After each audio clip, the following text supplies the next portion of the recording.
Welcome to this video. SAP GUI scripting is really useful to automate repetitive tasks within the SAP GUI, so to improve your daily work with the SAP system. So it can be so useful and helpful.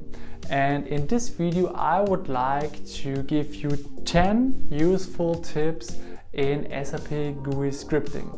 So enjoy this video and let's get started. So in order to check whether the SAP GUI scripting is enabled, there are a couple of steps to check first. Within your system information in your maybe or most of the cases in the bottom right corner, depends on your theme. It also can show up in your top right corner. But in my theme, it's showing in the bottom right corner here with this button. You can display it here. We can see that if I hover over it, scripting support is disabled on the server. So in my case, SAP GUI scripting is so disabled. If some orange icon is showing up within here, then SAP GUI scripting is enabled. But first of all, to also can do is within your menu function, within here, customize local layout, also executable with the key combination Alt and F12, we can see that the option script recording and playback is grayed out. So I can't execute this function. And in order to activate SAP GUI scripting on the server, you have to go into one specific transaction, and that's RSET11 to maintain the profile parameter. And so you execute this transaction code, and within here you can simply search for this parameter. In my case, it's totally fine if you are entering asterisk, scripting, and then asterisk, and then using F4. And then in my case, all the parameters are showing up that contain scripting. So there we have a lot of SAP GUI scripting parameters, but what is important is the SAP GUI/user_scripting parameter. So if you double click, if you take this over, and then if you go to display, we can see that the current value of this parameter is on this server set to false. So SAP GUI scripting is not activated, is disabled, and you can simply within the RSET11 transaction activate it. So therefore you have to go to this button change value, and then here you have simply change it to true. So you have to enter true. If you're running on multiple servers, then you can also select the checkbox switch on all servers, and then you can click on the save change button or use the key combination Control S to take over your changes. Yeah, this is perfectly fine because I have selected the checkbox. And then here you can see that the value has changed immediately to true. Here you can see warning, change not permanent, will be lost at server restart. Yeah, that's also perfectly fine. And so now, once you are logging in again to your SAP system, you can see that SAP GUI scripting is enabled. And that's basically what we're doing. So first of all, we're logging off. And we're logging in once again. And here, as mentioned, in your system information, in your bottom right corner, in my case, because of the theme, SAP GUI scripting is enabled, but the script is not running. Yeah, that's perfectly fine. And here under customize local layout, you can also see that now the option script recording and playback is available. What you also have to check, because maybe that's not sufficient for your case, you have to check the SAP GUI options. So once you open up the SAP logon, then you have to click in the top left corner, and then you choose options. And then you have to go to accessibility and scripting. You open this up, you go to scripting, and here you have also to make sure that enable scripting setting is checked, is selected, so that the scripting is enabled. And of course, as mentioned within here, scripting has to be installed with your SAP GUI installation. By default, that's the case. But that has also to be guaranteed. You can also reach the SAP GUI options and customize local layout, and then within here choose options. So that's also how you can reach this. And here, as mentioned, make sure enable scripting is enabled. So if we now click on the customize local layout to script recording and playback, we can see within here that this window will open up, and you have two parts basically where you can record a script and where you can execute or where you can playback a script.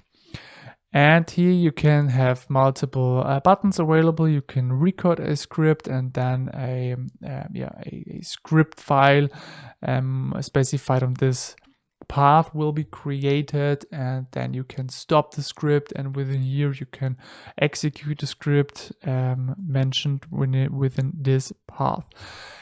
If for your case the record script button is also grayed out, this can happen, then you have also once again to make sure that one specific profile parameter is set correctly.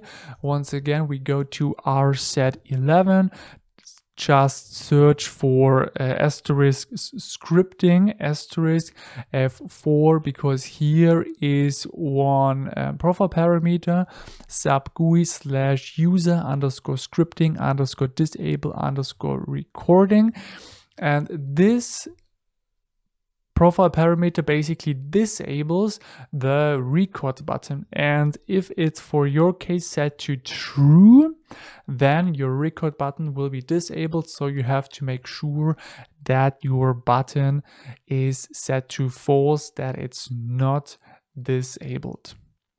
And if you have checked all of those parameters, then SAP GUI Scripting is enabled. Of course, once again, within here, you have also one possibility, user scripting per user, to set it to one specific user. This is also what you can check, but in most cases, the user scripting is the profile parameter you have to check.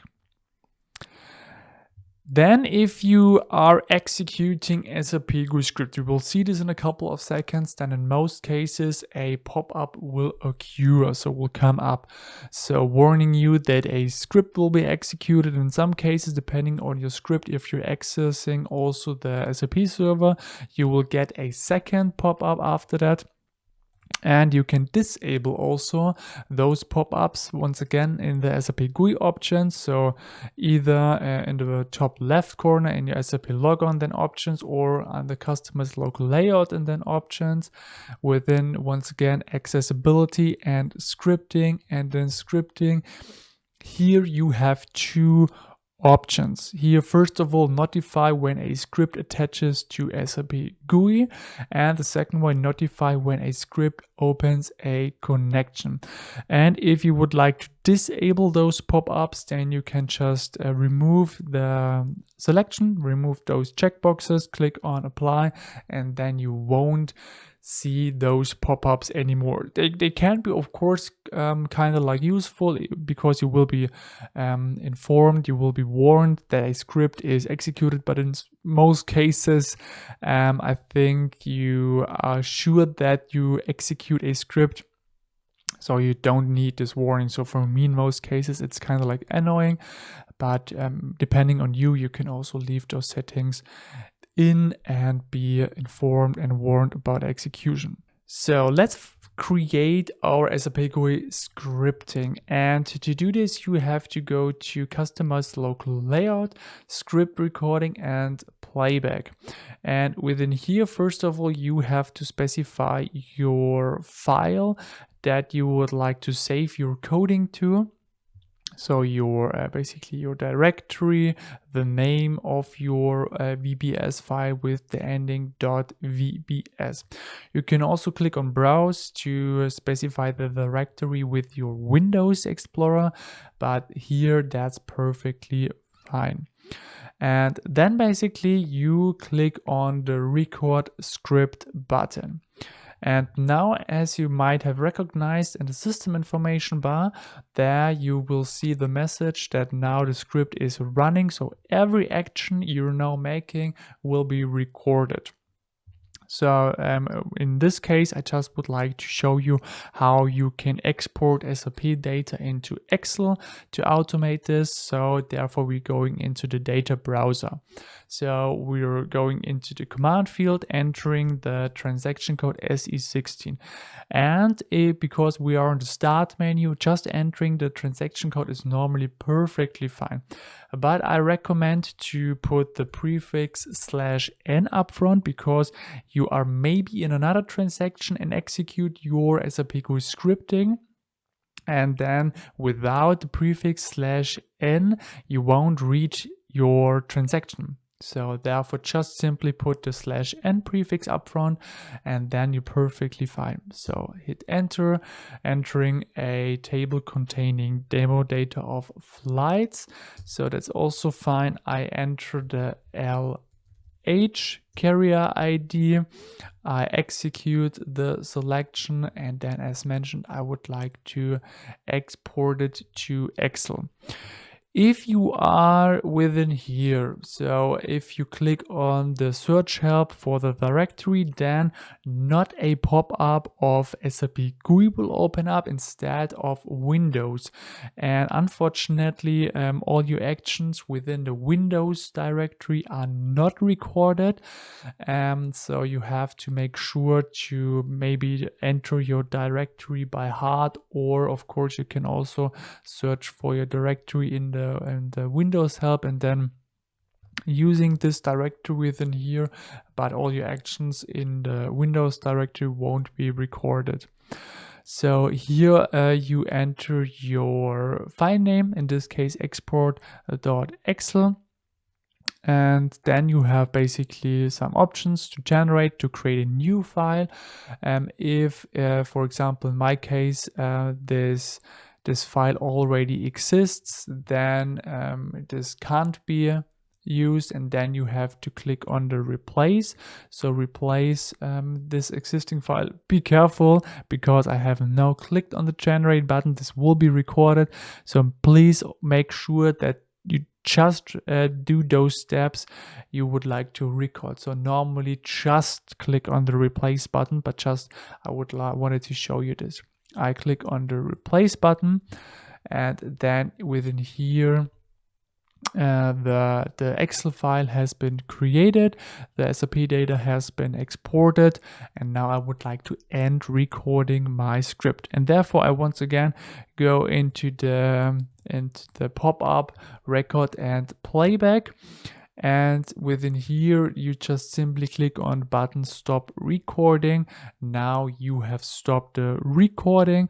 And if we go, for example, to the directory, to the ctemp, here we can see our created script. And if we have a closer look to this, then within here we can see what we have done. So as mentioned, we've entered our transaction SE16, we've entered the carrier ID, we've executed the selection, we exported the data, and then we are done. So, and to execute your SAP GUI scripting, first of all, I close the created Excel file. There are multiple steps you can do. So the easiest way is that you go once again to customize local layout, SAP GUI scripting and playback. And then here you can specify your VBS file, and then you just simply click on playback script button, and then you see that the script has been executed and is done. It's easy as it is. So what you also can do is, once again, we close this. we go directly into our directory, so ctemp, and within here we have our script. And what we also can do is just execute this script. So we double click, and then in the background you can see that you also have executed this script successfully. And what you also can do is you can include your script into Excel, and that I would like to show you in a couple of seconds. And to work with SAP GUI Scripting in Excel, you have to make sure that the developer ribbon is activated. And to do this, you have to go to File and then to Options, and then to customize ribbon, and within here you have to make sure that the checkbox for developer is checked. If not, then you can select it and then you can click on OK. Because to work with SAP GUI Scripting in Excel, we go into the developer ribbon and then to Visual Basic. Then we will end up in here, and here first of all we go into our workbook, into Sheets 1. So that's perfectly fine. And first of all, you have to make sure that the SAP GUI Scripting API is enabled, and to do this you have to go to Tools and then References, and then you have to select SAP GUI Scripting API. If for your case that is not available, even if you scroll down, if you're checking this, then you can add the SAP GUI Scripting API by heart if you click on Browse. And therefore you have to go to your directory where your SAP front end is saved. So let's go to Browse. Here we are in the directory. Then you have to change to ActiveX Controls, and then you have to scroll down a little bit. And here we can see SAP FEWSE.OCX. So you select this, click on Open, then you take this over, then you click on OK to include the SAP GUI Scripting API. Because that's important you are doing. And then here I have prepared one little framework for you. I will paste this in. I will also explain in a couple of seconds, but within here with this framework you are able to use your recorded script also within Excel. So basically what we're going to do, we're declaring 4 variables, one for the SAP GUI, one for the SAP GUI application, for your connection, and for your current session. Then I am basically checking of the connections, if the connections are available, if I can use them, and so on, that my application won't crash and stuff like that. And then we're now going into our directory. Once again, here script 3, I right click on edit, and here basically you're copying all the code down below the last end if, using Control-C to copy it. And now I would like to paste this in under set session.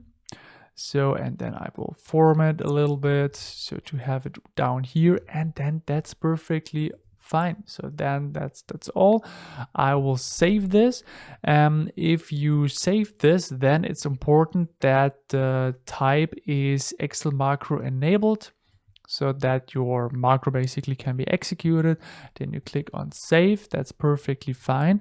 And now within here, for example, you can directly execute it. So if you, for example, click on here or F8, would you like to go through it? So I just click on this, and now my VBS has been executed, and here we can see the exported data as well. It's simple as it is. What you also can do in order to basically have it a little bit smoother, you can also insert a button within Excel to execute your VBS directly with a button, and therefore under the developer ribbon you can go to insert and form control button. Here you just drag and drop it where you would like to, and here the macro name, you assign it to the macro that we have created. So then we click on OK, then we have created it. Once again, if you're not sure, we can check that, yeah, it was SAP execute in our case. That's perfectly fine. If maybe the window has disappeared, then you can go to your Excel file, to sheet, and here you can see it once again as well. Let's go to our Excel file, click on this button. We can see in the background the VBS has been executed, and once again our data has been exported. So now imagine that you would like to add dynamic also values within your code. I've prepared a code section. I will show you in a couple of seconds, but to do this, if you might have remembered, we have entered by heart manually our carrier ID, and we can automate this. So for example, here we have just simply under the cell A1 we enter carrier ID, and here for example we would like to use American Airlines AA, and therefore I am saving. I am going once again into the Visual Basic, and here we can see that I have declared another variable carrier ID as a string. I'm getting this value in the range B1 and setting it to this variable. I'm doing it just down here because it doesn't make sense if I'm doing it at the first, even though the SAP GUI connection is not established and stuff like that. And then I would just like to replace my value to this variable, saving it. And then once again, let's go into our workbook, going to this button. And now you can see what happens basically in the background. That now the right carrier ID, as mentioned, has been selected, not Lufthansa LH anymore, but AA. So that is also how you can do it a little bit more dynamic. And of course, if you want to, doesn't make sense in this case, you can also replace the transaction, because here we have a static value, and you can do this also for other values if you're using this by heart in your coding. If you would like to analyze some errors and to troubleshoot your VBS coding, you can't just walk around a very important concept, and it's debugging. And once you are in your Microsoft VBA editor, you see the menu function debug. And if you click here, you can see all of those functions basically that you can step into, over, out, and so on. And basically to start debugging, there are two common ways. So the first one is directly to step into, to use the F8 key, and secondly to toggle a breakpoint, so to set a breakpoint where you would like to start the debugger, because now I would like to show you step into. If I click there, then you can see that right at the beginning at the top the debugger has started. You can see this with the yellow arrow and the yellow highlight.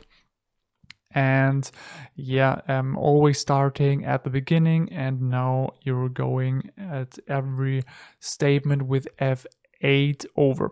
By the way, once again, if you would like to get familiar with those shortcuts and you don't know by heart what is the key combination and stuff like that, just once again go to debug. Here you have the shortcut on the right side.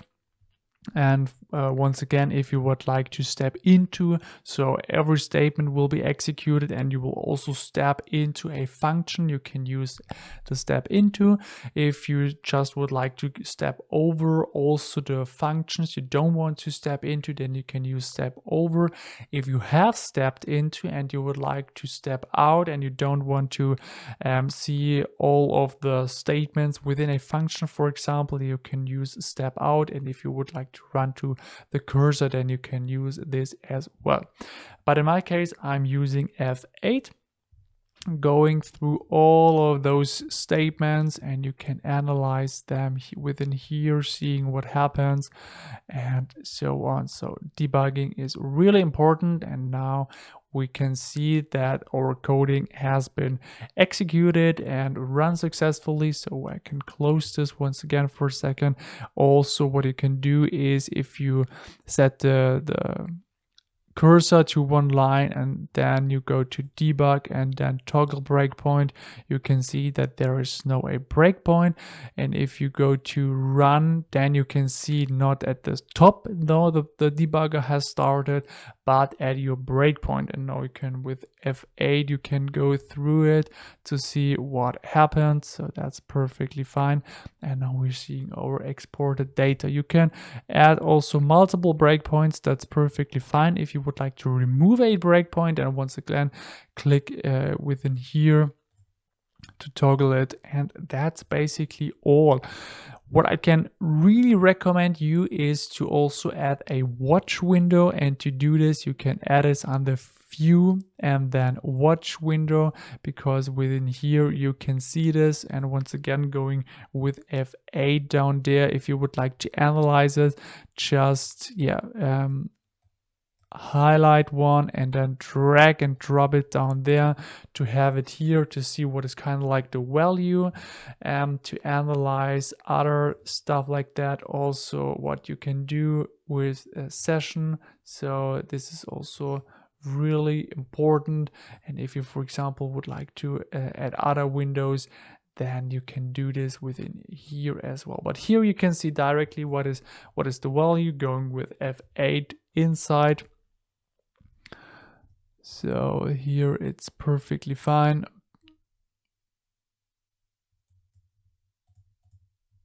Here we can see this hasn't any value right now. And now it has AA because it's taken this from the cell. And now, yeah, the coding is executed once again, and you can analyze it further and see hopefully what is the reason between or the reason for an error, and you can resolve this error immediately. So those were 10 kind of like useful tips for SAP GUI scripting, and in my opinion, once again, SAP GUI scripting will help you to automate repetitive tasks in SAP GUI, can make your life a little bit easier. So if you have any questions left, please put them in the comment section. Please like this video and please subscribe to never miss great upcoming videos. Thank you so much, and see you in the next video.